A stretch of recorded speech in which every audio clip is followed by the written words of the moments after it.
Karena aku mikir just tip itu kalau kalian tahu itu tuh sama dengan jumlah uh, besar. open PO gitu kan. Jadi jumlahnya itu besar. Tapi kalau kita ngobrol sama teman, aku titip ini dong gitu. Jadi aku tahu apa yang mau dititipin. Posisinya aku nggak tahu apa yang mau dititipin dan judulnya itu just tip. Jadi just tip itu jumlah besar. Aku mikir kan aku juga mau belanja. Jadi aku tidak mau memberikan janji-janji palsu sama orang.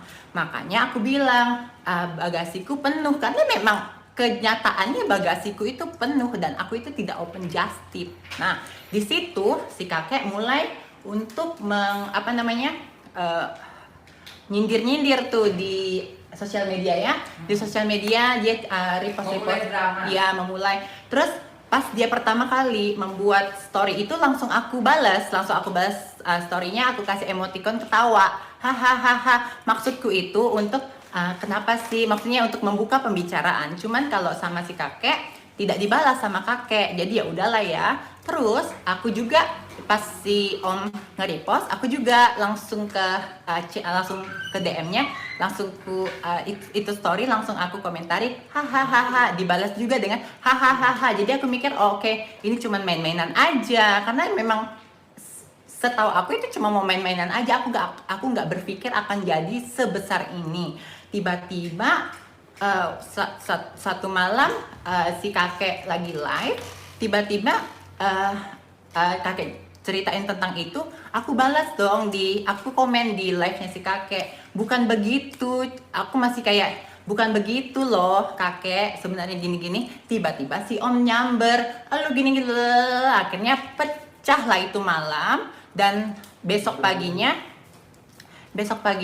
si Gaby langsung buat status kan. Gaby buat status segala macam. Belum, aku buat status gara-gara dia save live-nya. Ya, gara-gara si Om nge-save live-nya, aku itu sama Gaby bener-bener kita nggak ada telepon-teleponan itu, kita nggak ada ya. Aku taunya pas aku bangun tidur, tiba-tiba ternyata Gaby udah membela gitu. Jadi aku mikir, tapi membelanya pun aku bilang please ya stop drama sampah. Tapi iya. aku kan nggak menggiring sebuah opini gitu, tapi warning, ngasih Iya, warning itu, memberi peringatan. Jangan sampai hanya hal sepele itu nanti jadi besar gitu loh. Stop drama sampah. Tapi ternyata dengan itu malah mereka jadikan warning itu jadi sesuatu yang azas manfaat buat mereka gitu loh. Nah, di sini sih kalau aku sih nggak mau nge-bashing mereka ya, aku cuma mau ngasih tahu kronologinya seperti apa. Terus aku juga ingin menanggapi apa-apa aja sih yang fitnahan-fitnahan yang mereka buat itu, jujur ya itu sangat menyakiti hatiku. Aku bohong gitu kalau itu tidak menyakiti hatiku, karena kalau yang menyakiti kita itu musuh, itu rasanya biasa karena kita tahu ya itu musuh. Tapi di saat orang yang makan tidur bersama tiba-tiba attack kita, itu rasanya itu bener-bener kayak double gitu, kayak begini ya yang sesuatu yang tidak pernah aku sangka akan terjadi tapi terjadi. Nah, sekarang aku mau bilang, karena dia buat isu-isu segala macam, terus mereka bilang isunya itu aku waria segala macam, terserah. Aku nggak mau ambil pusing soal itu, karena kita itu tidak perlu membuktikan kalau kita itu siapa gitu. Menurutku itu gender itu tidak perlu menjadi permasalahan karena semua itu ciptaan Tuhan ya kan. Jadi menurutku yang terserah dia mau ngomong waria kayak mau bilang lesbi kayak mau bilang apa kayak mau bilang segala macam, I don't fucking care karena I know who I am, so I don't care about that and I don't want to make it long. Terus aku juga dibilang aku itu jual diri lah untuk menghidupi suamiku. Notabene-nya ya, semua teman-temanku tahu kalau aku ini cewek matre. Aku itu tidak pernah menyangkal kalau aku itu matre.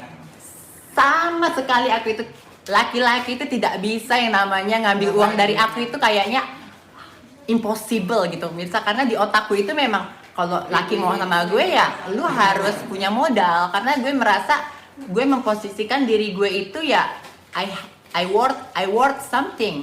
Aku cantik, aku segala macam ya. Kalau kamu mau dekat sama aku ya kamu juga harus punya modal. Aku ketemu mereka aja aku modal kok, pakai bedak, aku pakai parfum, pakai baju bagus. Tapi kau pelacur untuk suamiku.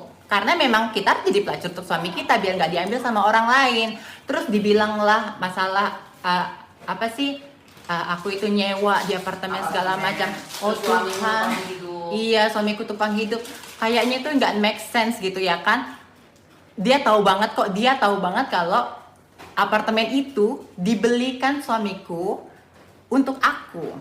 Jadi mobil apa semua iya, dibeliin. Memang suamiku itu tidak sekaya miliarder di luar sana, tapi suamiku itu cukup untuk membahagiakan aku. Jadi aku itu agak-agak risih di saat suamiku itu direndahkan orang. Coba deh kalian, tiba-tiba suami kalian itu direndahkan sama orang, apa yang kalian rasakan? Nah, itulah yang kurasakan di saat suamiku direndahkan orang ya. Kok sampai kayak gitu? Suamiku itu tidak ada salahnya. Kenapa kamu harus merendahkan suamiku seperti itu? Karena suamiku itu orang yang sangat-sangat baik dan sangat-sangat aku hormati. Jadi please jangan bawa-bawa dia. Tapi kalau kamu memang mau bawa dia ya berarti memang caranya kamu itu ya caranya tidak etis. Kalau if you have a problem with me, just bring me. Don't bring other people. Jadi please, dan aku yakin kok semua viewersku, semua followersku, kalian itu punya otak untuk berpikir dan aku yakin kalian itu pinter-pinter semua gimana cara menyaring yang mana yang benar, yang mana yang nggak benar itu up to you guys. Jadi di sini aku hanya ingin meluruskan aja apa aja yang sudah terjadi, apa aja yang sudah we been through gitu together. Nah sekarang kalau kalian mau dengar versi dari Cece Vita, waktu dan tempat saya persilahkan.